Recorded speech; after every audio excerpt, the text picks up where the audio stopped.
임대차 계약서 특약 사항에 준공 당시 상태로 원상 회복한다 또는 신축 당시 기준으로 반환한다, 이런 문구 한 번쯤 보셨을 겁니다.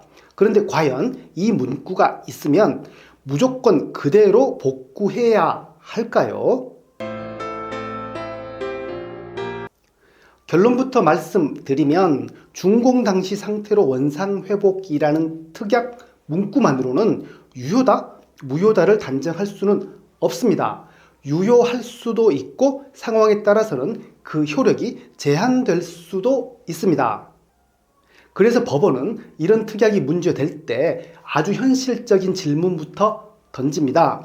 첫째, 이 문구가 구체적이고 명확한 합의였는가입니다. 단순히 계약서에 준공 당시 원상 회복이라고 한 줄 적혀 있는 것인지, 아니면 통상의 원상 회복과는 다르다는 점을 당사자들이 서로 인식하고 합의한 것인지가 중요합니다. 둘째, 임차인이 준공 당시 상태를 실제로 알 수 있었는가입니다.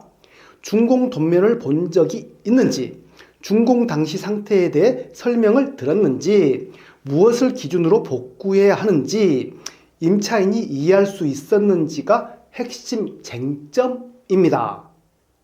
실무에서 가장 많이 나오는 결론은 이렇습니다.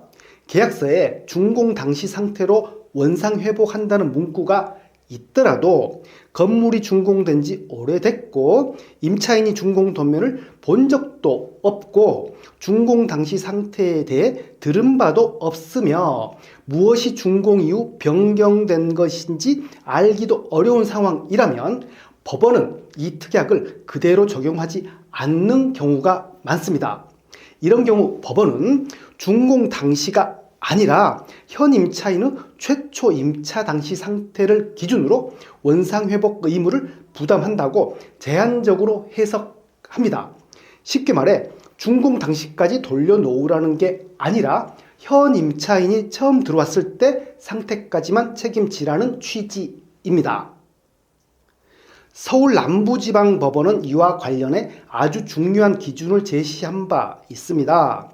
임차인에게 준공 시점 상태를 기준으로 한 강한 원상 회복 의무를 부담시키려면 준공 시점 상태에 대해 구체적으로 논의했는지, 준공 도면을 기준으로 원상 회복 방법까지 상의했는지가 확인되어야 한다는 취지입니다.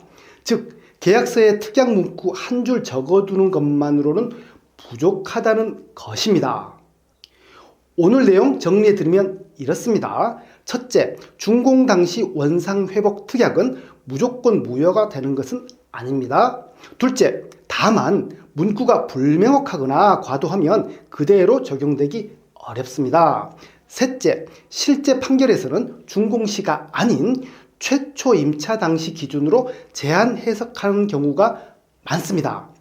결국 원상회복 분쟁의 승패는 계약서 문구 그 자체보다 계약 체결의 맥락과 현실적인 합의 내용이 좌우합니다. 황규현 박사였습니다. 감사합니다.